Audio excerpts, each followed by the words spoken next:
આજે હવે આપણે સૌ જોઈ શકીએ છીએ ઓલિમ્પિક્સમાં ભારત દિવસે દિવસે સારું પ્રદર્શન કરે છે. સતત બીજી વખત નીરજ ચોપડા મેડલ લાવ્યો છે. ગત વર્ષે જ્યારે ટોક્યોમાં ઓલિમ્પિક થઈ હતી ત્યારે નીરજ ચોપડા ગોલ્ડ મેડલ લાવ્યા હતા. આ વર્ષે પણ સારું એવું 89.45 મીટર જેવલિન થ્રો કરીને સિલ્વર મેડલ લાવ્યા છે નીરજ ચોપરા. હોકીમાં પણ સતત આપણે બીજી વખત બ્રોન્ઝ મેડલ લાવ્યા કેટલા વર્ષો પછી.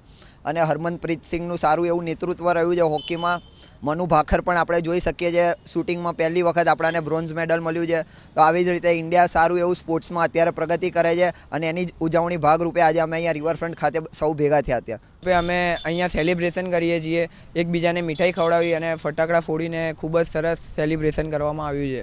અત્યારે ઓલિમ્પિકનું બધું ચાલે છે પેરિસમાં અને ઇન્ડિયા પાછળ નથી.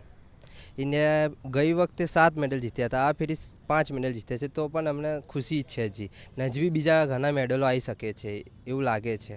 ગુજરાત સરકારે ખેલ મહાકુંભ બી આયોજન કર્યું છે, જેના કારણે ગામડાના નાના શહેરના લોકો, ગામડાના લોકો, નાની પરિસ્થિતિના લોકો બી અત્યારે આગળ આવી શકે છે ને સ્પોર્ટ્સમાં ઇન્ડિયાનું નામ રોશન બી કરી શકે